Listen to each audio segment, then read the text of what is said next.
جی hello دوستو، میں ہوں کامر شیما، اور دوستو جس طرح کہ آپ دیکھ رہے ہیں میرے ساتھ موجود ہیں بیرسٹر حامد بشانی صاحب۔ بیرسٹر صاحب، سب سے پہلے آپ کے وقت کا بہت شکریہ سر۔ تھینک یو جناب، آپ کا شکریہ۔ Thank you sir. اب صاحب، پاکستان کے پرائم منسٹر اور فورن منسٹر تو واشنگٹن یا نیو یارک میں چکر لگا رہے ہیں فلڈز کے حوالے سے۔ ساری بات ہے اس وقت پاکستان کا جو فوکس ہے وہ فلڈز ہے۔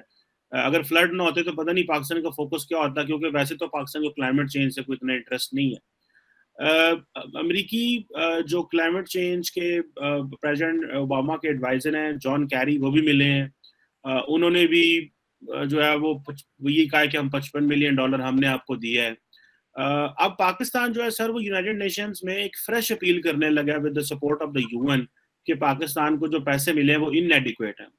آپ کیا سمجھتے ہیں سر، یہ جو انٹرنیشنل کمیونٹی کا پیسے نہ دینا یا انٹرسٹ نہ لینا، جب ہم یہ کہہ رہے ہیں کہ 4 کروڑ لوگ جو ہیں وہ پانی کے نیچے ہیں اور اس طرح کے مسائل ہیں اور وبائیں پھوٹ رہی ہیں اور بندے جو ہیں وہ مر رہے ہیں، ایک دن میں 40-50 بندے وہاں پہ مر رہے ہیں، تو why the world is not paying attention? یہ پاکستان کی لیڈرشپ کی یہ جو اپیلز ہیں فلڈز کے حوالے سے، کیا انٹرنیشنل کمیونٹی پاکستان میں انٹرسٹ چھوڑ گئی ہے؟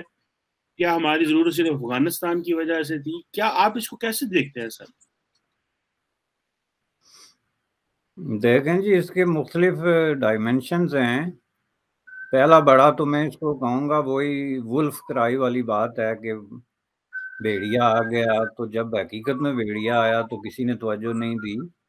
یہ ایک سب سے بڑا المیہ ہے جو ٹریجک پارٹ ہے اس کا، کہ پاکستان میں چونکہ ہمیشہ جو ہے وہ اس طرح کی اپیلیں تو چلتی رہتی ہیں۔ اپیلیں کیا، ایک طرح کی اٹیمپٹ کہ کسی نہ کسی طریقے سے پیسے جو ہے وہ ملیں، چونکہ اس میں اب ظاہر ہے کہ یہ کوئی راز کی بات نہیں کہ پاکستان جو ہے وہ 100% ایک ڈیپینڈنٹ کنٹری ہے on foreign add, foreign loans یا ساورن ڈیٹس یا پرائیویٹ ڈیٹس یا جو بھی آپ کہہ لیں، اس کے بغیر پاکستان جو ہے وہ ایک ویک تک بھی سروائیو نہیں کر سکتا۔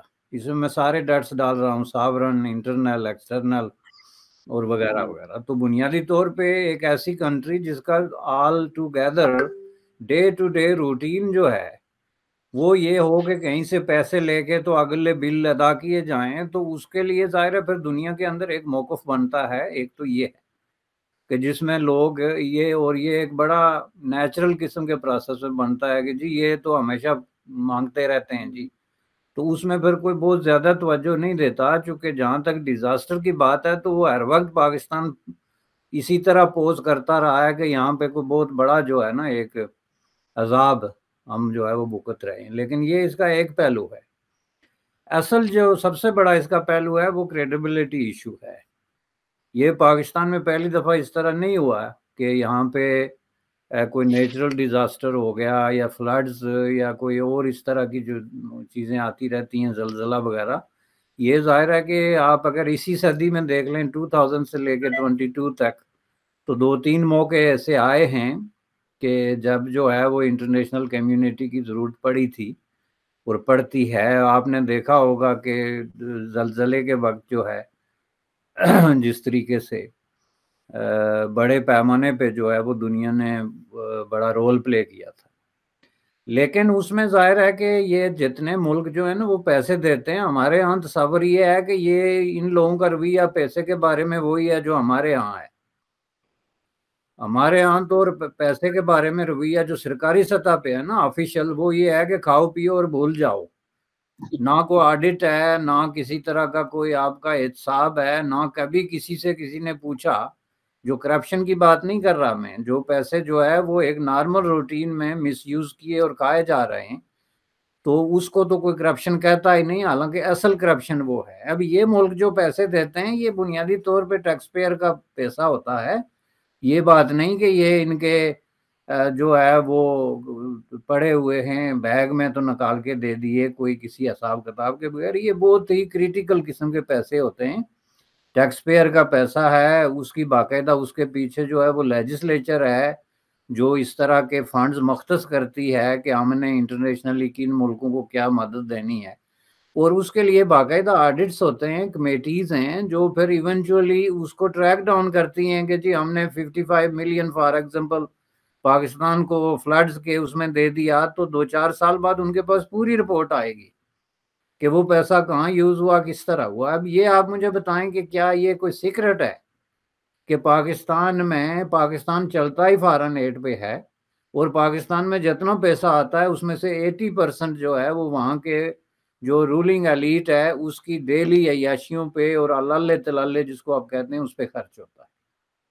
اب امریکہ اگر 55 ملین دے رہا ہے اور اس کا ڈیپیوٹی کمشنر کے ایکول جو عہدے دار ہے وہ پیدل دفتر میں جاتا ہے، تو جس کو وہ 55 ملین دے رہا ہے اس کا جو ڈیپیوٹی کمشنر ہے وہ جناب 50 کروڑ کی گاڑی پہ جو ہے وہ دفتر میں جاتا ہے اور اس کے ارد گرد 10 ملازم گھومتے ہیں، تو ان کو نظر نہیں آتا. یہ کتنی دفعہ ریکمینڈ کیا انٹرنیشنل جو ہے وہ اداروں نے کہ بھائی پاکستان جو ہے وہ اپنے ان جو معاملات ہیں ان پہ نظر ڈالے. تو ایک چیز یہ بالکل کلیئر ہے، اور یہ ایک باقاعدہ ایک موقف بن گیا انٹرنیشنلی کہ جی یہ لوگ جو ہے وہ پیسے مانگ کے عیاشی کرتے ہیں. یہی وجہ ہے کہ آپ نے اتنا کولڈ شولڈر، اتنا کولڈ قسم کا رسپانس دیکھا ہے، حالانکہ یہ دنیا جو ہے ترقی یافتہ دنیا بڑی سینسیٹیو ہے اس طرح کے ایشوز پہ. یہی کام کہیں اور ہو تو آپ دیکھیں گے کہ اس کا رزلٹ بالکل ڈیفرنٹ ہوگا. اس کی ایک مثال آپ اینجلینا جولی لے لیں، ظاہر امریکن ہے، وہ بھی ویسٹرن ہے اور ایک سیلیبریٹی ہے. وہ دیکھیں کس طرح وہاں پہ پہنچ گئی. یہ بات نہیں کہ ان کے دل میں درد نہیں ہے یا یہ کوئی پاکستان کے عوام کے خلاف ہو گئے ہیں کہ لوگ بے شک مرتے رہیں. ان کو بالآخر اس بات کا یقین ہو گیا ہے کہ یہ جو پیسہ ہم دے رہے ہیں یہ غلط استعمال ہو رہا ہے. آپ افغانستان کی رپورٹ پڑھ لیں. افغانستان سے جب نکل رہا تھا یونائٹڈ اسٹیٹ آف امریکہ تو وہاں سے جتنی رپورٹس آئی ہیں اس میں سب میں کیا ایشو تھا؟ اس میں ایشو یہی تھا نا کہ پاکستان ہم سے پیسے لے کے مس یوز کرتا رہا. پیسے ہم پاکستان کی مدد کرتے رہے کہ یہ ہمیں افغانستان میں مدد کر رہا ہے، اور وہ وہی پیسے استعمال کر کے ہمارے خلاف جو ہے وہ طالبان اور اس طرح کی قوتوں کو جو ہے وہ کرتا رہا. تو یہ چیزیں جو ہیں یہ آ کے آپ کی کریڈیبلٹی کو ہٹ کرتی ہیں. جس نے فائنلی کیا ہے پاکستان میں مسٹرسٹ ہے انٹرنیشنلی. کوئی بھی جو ہے وہ بڑی قوت جس کے پاس فائنینشیل ریسورسز ہیں یا جن کے اشارے پہ دنیا ایکٹیویٹ ہوتی ہے وہ اس میں اب لیسٹ انٹرسٹڈ ہیں. وہ زیادہ سے زیادہ جو ہیومینیٹیرین ایک ان کی اپروچ ہے اس بنیاد پہ کم از کم وہ ہیومینیٹیرین اپروچ میں یہی ہوتا ہے کہ آپ کچھ نہ کچھ دے دیتے ہیں. وہ بات نہیں ہو سکتی جو زلزلے کے دوران یا پچھلے فلڈز میں یا اس طرح کے نیچرل ڈیزاسٹرز کی صورت میں ہوئی ہے. اور یہ دعوت فکر ہے پاکستان کے عوام کے لیے کہ وہ اپنے حکمرانوں کو، اس کے لیے میں لفظ استعمال کروں گا، لگام دیں. وہ ڈیپیوٹی کمشنر سے پوچھیں جب وہ اسلام آباد کی سڑکوں پہ جو ہے وہ طیارہ نما گاڑیاں لے کے نکلیں تو ان کو روک کے پوچھیں کہ جناب آپ کس ملک کے ڈیپیوٹی کمشنر ہیں یا اسسٹنٹ کمشنر ہیں کہ آپ جناب یہ جہاز پہ چڑھے ہوئے ہیں، یہ غریب ملک ہے، یہاں لوگ مر رہے ہیں، یہ پیسے لگتے ہیں نا ان سب چیزوں پہ. تو جب تک آپ اس پہ توجہ نہیں دیں گے، اب آپ وہ پرانی عیاشیاں بھول جائیں. پاکستان میں جو ہے وہ رولنگ ایلیٹ کو عادت پڑ گئی باہر سے پیسے لے کے عیاشیاں کرنے کی، اور 70 سال سے یہ ہو رہا ہے. تو میں سمجھتا ہوں کہ دنیا نے اب اس کو بریک لگا دی ہے. تو اب یہ پاکستان کے عوام پہ ہے کہ وہ اس کو کس وقت بریک لگاتے ہیں. بالکل ٹھیک کہہ رہے ہیں. سب دنیا نے، ظاہر بات ہے آپ نے جو سینٹرل پوائنٹ اٹھایا وہ یہ ہے کہ کریڈیبلٹی از امپورٹنٹ. تو across political parties, across leadership جو ہے پاکستان میں کریڈیبلٹی ہے وہ ایک بڑا سیریس مسئلہ ہے. تو صاحب اس میں اگر دیکھا جائے تو اس کا کیا سلوشن ہے؟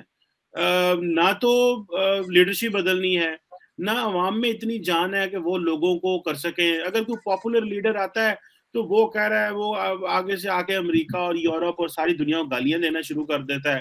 تو مطلب what is a way forward کیا ہے اس میں؟ مطلب کئی دفعہ تو ایسے لگتا ہے کہ پاکستان سارے کا سارا ری سیٹ کرنا چاہیے اور یہ سارے بڑے سٹیک ہولڈرز کو بیٹھ کے ایک پاکستان کا نیا عمرانی معاہدہ تیار کرنا چاہیے، نئی بات کرنی چاہیے. بیکاز یہ جو سارے ایگزسٹنگ نیریٹو ہے یہ سارا بڑا فریجائل ہے. جس طرح عمران خان کو ریموو کرنا دیکھ لے، پاور سینٹر جو ہونا چاہیے وہ ہے کوئی نہیں ہے. لوگ کہتے ہیں جی جمہوریت جو نام کی ہے اصل طاقت اسٹیبلشمنٹ کے پاس ہے، سیاستدان تو ہمیں فضول میں بیٹھے ہوتے ہیں. تو پھر اس کا سلوشن کیا ہے؟ ہم کیا کریں اپنی کریڈیبلٹی بہتر کرنے کے لیے جو ہے وہ کیا کیا جائے. چین جیسا ملک جو ہے اس نے پاکستان میں پیسے لگانے بند کر دیے ہیں.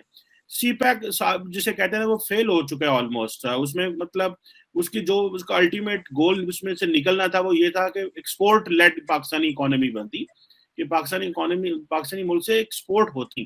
تو پھر سولوشن کیا ہے؟ ہم کیا کریں ان لوگوں کا جو ہمیں رول کر رہے ہیں, جب ان کی اپنی کریڈیبلٹی نہیں ہے, عوام تو پھر مر رہے ہیں, ان کو تو کوئی سمجھ نہیں آ رہی, وہ تو جذباتی نعرے پسند کرتے ہیں.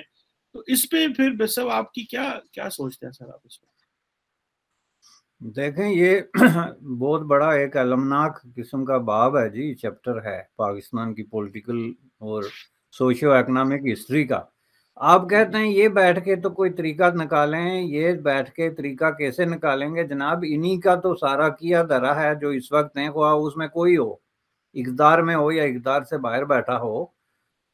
پاکستان کو بیسیکلی جن لوگوں نے, میں اس کے لیے ایک لفظ استعمال کروں گا, وہ جو ہوتا ہے نا مرا ہوا بیل جس پہ گدھ, آپ نے کبھی اگر دیکھا ہو, آپ بھی دیہاتوں میں جاتے رہتے ہیں, میں تو دیہات سے ہوں, تو یہ سین بڑے عام ہوتے تھے ہمارے بچپن میں کہ ایک جو ہے وہ مرا ہوا جانور پڑا تھا اور دور دور سے گدھیں آ کے ان کو نوچتی رہتی تھی. یہ حشر کیا ہوا ہے انہوں نے پاکستان کا, یہ گدھیں ہیں. تو ان سے آپ توقع رکھیں گے کہ یہ ایک اور میٹنگ کریں گے, گدھوں کی میٹنگ, اور اس میں یہ سلوشن لے کے آئیں گے کہ پاکستان کو مزید نوچنے سے اور کھانے سے کیسے بچایا جائے. اس طرح کی بات نہیں ہوگی, یہ میں آپ کو بتا دوں, چونکہ یہ کانفلکٹ آف انٹرسٹ آ گیا جی. بات یہ ہے کہ یہ کوئی اندھے نہیں ہیں یا انہوں نے آنکھوں پہ جو ہے پاٹیاں نہیں باندھی ہوئی. ان کو نظر آتا ہے کہ ہمارے لائف سٹائل میں اور پاکستان کے عوام کے لائف سٹائل میں کتنا بڑا ایک جو ہے وہ گیپ ہے. اور ظاہر ہے ہمارا لائف سٹائل, جب میں کہتا ہوں کہ مراد اس سے جو رولنگ ایلیٹ ہے, تو اس کا جو سورس آف انکم ہے وہ سارا پالیٹکس سے جڑا ہے, اور پالیٹکس سے جڑا ہے تو وہ پھر الٹیمیٹلی جا کے تو ملک پہ اور ملک کے ریسورسز پہ اور ٹیکس پیئر کے ریسورسز پہ جا کے بوجھ بنتا ہے. لیکن آپ نے یہ دیکھ لیا کہ اس طریقے سے موجودہ حکومت نے اتنا بڑا زور لگا کے تو پچھلی حکومت کو ہٹایا. لیکن آپ مجھے ایک بات بتا دیں, جو موجودہ حکومت نے پچھلی حکومت کی نسبت کوئی ایسا کام کیا ہو جس سے عوام کے دکھ درد, ان کے مصائب اور ان کی جو میزری ہے اس میں کسی طرح کی کمی آ سکتی ہو. تو ان لوگوں نے کچھ نہیں کرنا. اس کا طریقہ یہ ہوتا ہے جیسے دنیا کے دیگر ممالک میں ہوا ہے کہ اس میں ایک تیسری قوت آتی ہے سامنے. انفارچونیٹلی اس تیسری قوت کے نام پہ 2 دفعہ عوام جو ہیں ان کو مس یوز کر کے تو پھینک دیا گیا. ابھی ریسنٹلی بالکل یہی عوام کے ساتھ ہوا, تبدیلی کے نام پہ, تعلیم کے نام پہ, کرپشن کے خاتمے کے نام پہ, جسٹس کے نام پہ ان کو استعمال کر کے, بلکہ پچھلیوں سے بھی برے طریقے سے استعمال کر کے تو ان کو جو ہے وہ پھینک دیا گیا. تو اس لیے یہ عوام کو بہرحال میں سمجھتا ہوں کہ ایک تیسری قوت جو ہے اس کی ضرورت پڑے گی, اور یہ کسی خود رو شکل میں بھی سامنے آ سکتا ہے, جیسے کہ دنیا کے دیگر ملکوں میں ہوا, جیسے عرب سپرنگ تھا, جیسے اس طرح کی چیزیں. اس کا رزلٹ خواہ کچھ نکلا ہو, لیکن ایک وقت آتا ہے کہ جب عوام تنگ ہو کے تو وہ باہر آنا شروع ہو جاتے ہیں, اور یہ پاکستان میں بھی ہو سکتا ہے اور ہوگا ڈیفینیٹلی, ایسے ہی ہوگا, چونکہ یہ اپنے آپ کو بند گلی میں پہنچا چکے ہیں. آپ کو دنیا کا کوئی ملک اعتبار کرنے کے لیے تیار نہیں, اور آپ کو کسی قسم کی جو سیریس قسم کی ہیلپ ہے, فائنینشیل ایڈ یا اس طرح کی چیز کے لیے تیار نہیں. کوئی ملک آپ پہ ٹرسٹ کرنے کے لیے تیار نہیں. تو آپ پھر اپنے جو آپ کی حرکات و سکنات ہیں, آپ کے جو فوجی بجٹ ہیں, آپ کے جو سرکاری خرچے ہیں, آپ کی ہر چیز جو ہے اس کو آپ ریکنسیڈر کرنے کے, یعنی آپ کا جو لائف سٹائل ہے اس کو بھی آپ بدلنے کے لیے تیار نہیں. جس ملک میں گزشتہ 2 مہینے سے فوکس اس بات کا ہے کہ یہاں کا ایک 18ویں یا 20ویں سکیل کا ملازم جو ہے, اگلا ملازم کون ہوگا, آپ مجھے یہ بتائیں کہ پاکستان جو ہے ایک باقاعدہ ملک ہے, اس کی ایک منسٹری آف ڈیفنس ہے, داخلہ وزارت داخلہ ہے, اس کے اندر آگے ایک محکمہ ہے جس کو ہم جناب جو ہے وہ پاکستان کی فوج کہتے ہیں. اس کا ایک جو سربراہ ہے وہ پاکستان کی ریاست کا ملازم ہوتا ہے نا. تو پاکستان کی ریاست کے ملازم کی اپائنٹمنٹ اتنا بڑا ایشو کیسے بن گیا کہ پوری قوم جو ہے وہ ایک بالکل صف میں کھڑی ہو کے تو اس چیز پہ لڑ رہی ہے کہ جی اگلا جو ہے اس محکمے کا اگلا سربراہ کون ہوگا. بھائی پاکستان کوئی محکمہ ہے یا ملک ہے؟ تو اگر وہ ملک ہے تو آپ کو اس چیز کی تو کوئی پرواہ نہیں کہ اس کا اگلا پرائم منسٹر کون ہوگا. جیسے ابھی ایک پرائم منسٹر ہے، دیکھیں کس طریقے سے بن کے آ گیا، کسی نے کسی سے پوچھا. تو آپ کا صدر کون ہوگا، اگلا چیف جسٹس کون ہوگا، اس پہ کوئی بحث نہیں ہو رہی. تو اس لیے یہ جناب یہ ملک جو ہے میں سمجھتا ہوں کہ اب یہ جو کہتے ہیں نا کہ وہ باڑ ہی جو ہے وہ کھیت کو کھانی شروع ہو گئی ہے.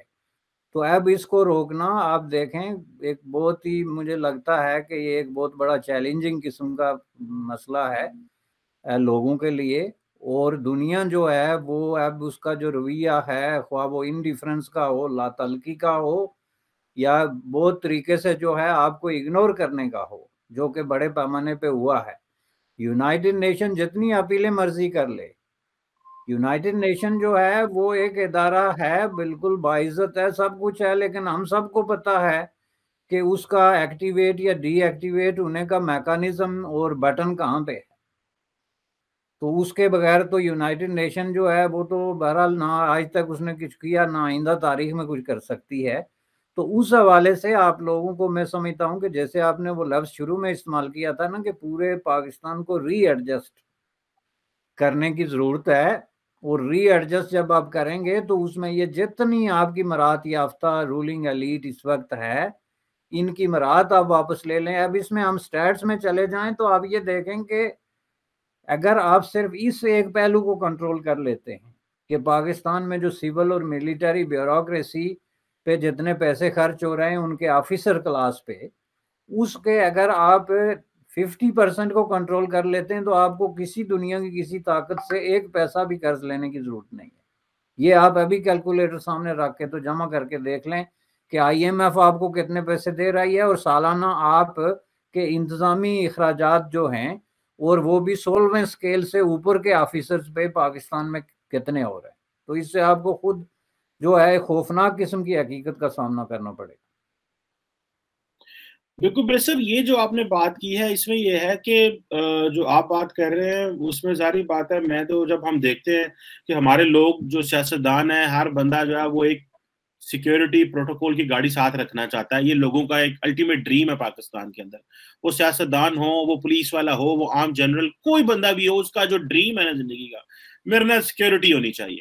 تو یہاں ہم تو ظاہر بات ہے سیکیورٹی اسٹیٹ ہیں، ہر چیز میں سیکیورٹی نظر آتی ہے.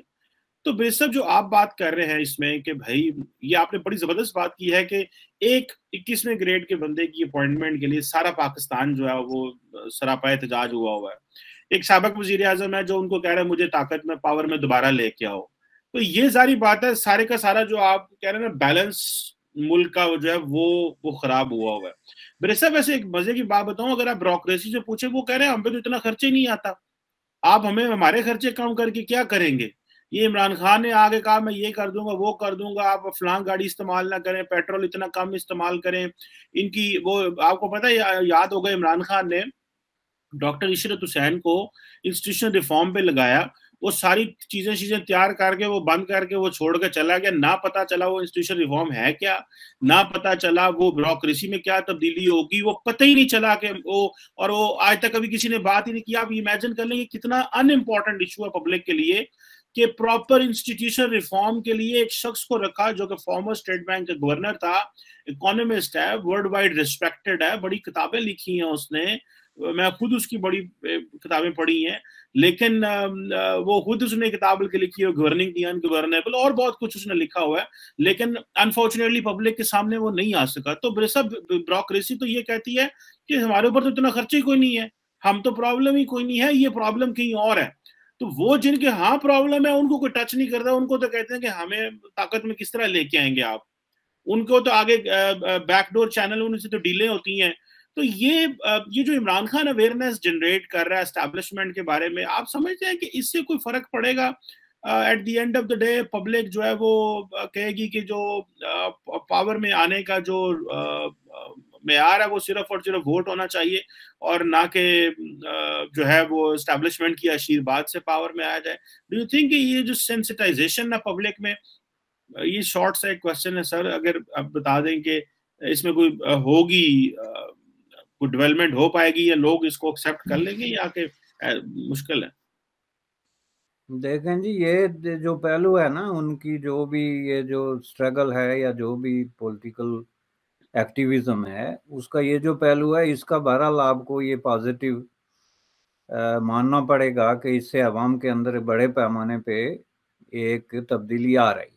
تبدیلی یہ آ رہی ہے کہ جو چیزیں ہم ڈسکس نہیں کر سکتے تھے 10 سال پہلے اوپنلی کہ مثلا اس ملک میں اداروں کا کیا رول ہے اور اس طرح کے لفظ ہم یوز کرتے ہیں جی کہ یہ مقدس ادارہ وہ مقدس ادارہ، اس طرح کی چیزیں جس کی وجہ سے آپ نے ایک آلہ بنا دیا تھا شخصیات کے گرد کہ ان کو آپ ایک طریقے سے مقدس گائے کے طور پہ ٹریٹ کریں اور کوئی ان پہ ہاتھ انگلی نہیں اٹھا سکتا. ہاتھ اٹھانا تو خیر میں غلطی سے نکل گیا، انگلی نہیں اٹھا سکتا.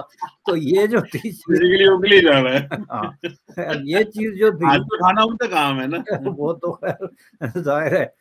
تو اب جو ہے اس میں بڑی تبدیلی آئی ہے جب یہ لوگ ڈسکس کرنا شروع ہو گئے کہ اصل میں اس ملک میں کوئی بھی جو وزیر اعظم ہے یا جو بھی ڈیموکریٹک پروسیس ہے اس کی کس طریقے سے رسپیکٹ ہونی چاہیے. لیکن اس میں سب سے بڑا ڈرا بیک یہ ہے کہ وہ اس کے برعکس جو آگے بات اصل کرنے کی ہے وہ اس کو بہت زیادہ میس اپ کر رہے ہیں کہ انہوں نے جتنا یہ شعور ڈیولپ کیا اتنا زیادہ انہوں نے اس چیز کو ہائپ کر دی، ہائپر بنا دیا کہ یہاں پہ یہ اپوائنٹمنٹ کیسے ہوگی اور کیسے نہیں ہوگی. اس کا مطلب کیا ہے کہ آپ کو یہ شک ہے کہ آئندہ 10 سال بعد بھی یہ ملک جو ہے وہ خفیہ ہاتھ ہی چلاتے رہیں گے، اس کے اندر کوئی ڈیموکریسی جو ہے اس کے چانسز نہیں ہیں. یا تو آپ یہ بات کریں نا حزب اختلاف سے مل کے کہ ہم ایسے اقدامات کریں جس سے کہ یہ بات یقینی ہو کہ اس ملک کے اندر ڈیسیجن میکنگ جو ہے وہ پارلیمنٹ یا الیکٹڈ لوگ کریں گے. تو اس سے پھر یہ بات ہی ریلیونٹ ہو جاتی ہے کہ بھائی کون کس محکمے کا سربراہ ہے یا نہیں ہے. اصل بات یہ ہے. لیکن آپ جو ہے وہ پورے ملک کو جب ایک محکمے کے گرد بھی نہیں بلکہ اس کے ایک آفیسر کے گرد جو ہے آفیسر انچارج کہہ لیں اس کے گرد آپ گھمانا شروع ہو جائیں تو اس کا مطلب یہ ہے کہ آپ خود ڈیموکریسی کے بارے میں کنفیوزڈ ہیں. آپ کو بیساکھیوں کی ضرورت ہے اور اس میں قصور ان لوگوں کا اتنا زیادہ نہیں جن کو ہم بلیم کرتے ہیں. ہم خود بیساکھی کی تلاش میں ہیں اور یہ میں نے پہلے بھی کہا تھا کہ ہمارے جو پالیٹیشنز ہیں ان کو بیبی سیٹنگ کی عادت پڑی ہوئی ہے.